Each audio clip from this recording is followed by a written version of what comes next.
guys, Mr. Fluffy Pants here, and today guys, another video, and today guys, I'm reviewing Friday 13th, the final chapter, or part 4, the 4th Friday 13th movie, whatever you want to call it. It's the 4th one, which came out in 1984, so, it came out 2 years after the 3rd one, which, and I always heard that this is widely considered, like, a lot of people's favorites and the best of the franchise, I guess. Which, and I always heard that if you really want to get into the series, start with this one. I would definitely agree with that. Like, if you have never watched any of them, start with this one and then, just kind of work your way, whichever way you kind of want, because the third one might be the movie that Jason, got the mask, but, this is the movie that Jason really wore that mask in. This is like when he really came into shape as a character and as a franchise, really, because, this is the most Jason movie so far out of the four I watch, including this one. So, that's definitely something because, and one of them, I just love this movie so much. Like, this movie is just fantastic. I still think I do like part 2 a little bit better because, I just love part 2. But, if I didn't like part 2 so much, this is definitely be my favorite just because, I just love this movie. Like, there's one part where Jason literally just walks right through a door and I was just laughing, but, like, it was the good kind of laugh. And, like, this movie's corny, but, like, in the best way possible. It's also kind of like every time you imagine like an 80s slasher movie is pretty much this movie, but again, in the best way possible. Like, this movie is just fantastic. You got young Corey Feldman as Tommy Jarvis in the movie, which, he's actually really good in this movie. I was surprised. I do enjoy his character quite a bit. And probably also my other favorite character was Jimmy, I think his name was, I don't know, Christian Glover's character, which, yes, young George McFly's in this movie. I do like his whole character art and all, and, like, the teens, hanging out in the house in this movie, like, in the last couple movies, I was just like, I could give or take, but, like, these were interesting and fun to watch, I would definitely say, and also the kills in this movie are absolutely fantastic. Like, it had Tom Savini, I believe, doing the effects, but, like, the kills are creative and just absolutely fantastic in this movie. Like, Christian Glover's character gets, like, a butcher knife to the face, and, like, it looks great. And then, of course, the iconic shot of whenever Jason, gets the machete in his head, he falls down, his head slides down the machete.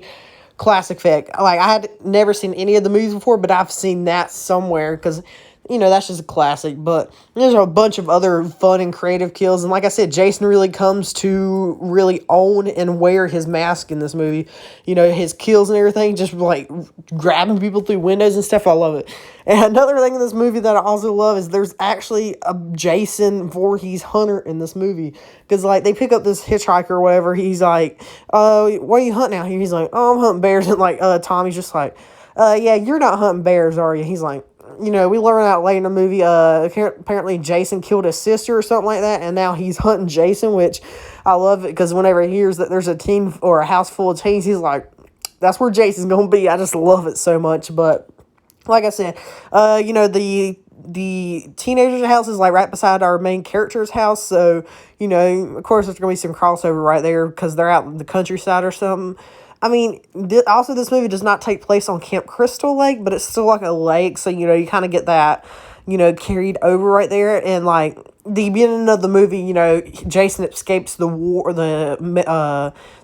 or whatever, but it does make me wonder, was Jason dead? Because, they did sign the paper saying technically he was dead, or, were they just did not care? Because he looked pretty dead to me, so maybe he just came back to life as a zombie or something. That really ain't until, like, the Jason Lives, like, what is that, like, part 6, I think, which we have not got there yet, but hopefully we'll get there soon. But like I said, though, everything from the effects, the gore, even, like, the storyline and the pacing is just fantastic. The only thing I would say is kind of a downgrade is, like, the score and the chant, like, the it's not as loud in this movie, and, the score isn't, like, out there as, like, the other 3 movies, which, I did really love that score in the other 3 movies. But other than that, though, like I said, everything else is just absolutely fantastic. But, like I said, me personally, I think still the second one's my favorite, but this one is definitely like really close second. So I'll probably give this one like a 8.7 out of 10.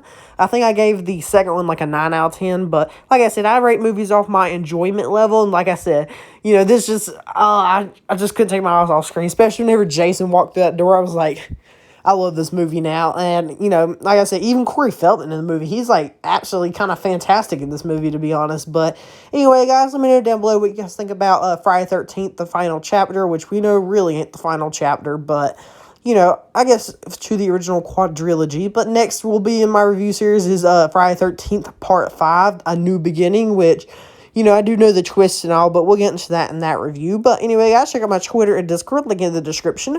Like and subscribe for more. Check out some other videos, and I'll see you guys later. Bye!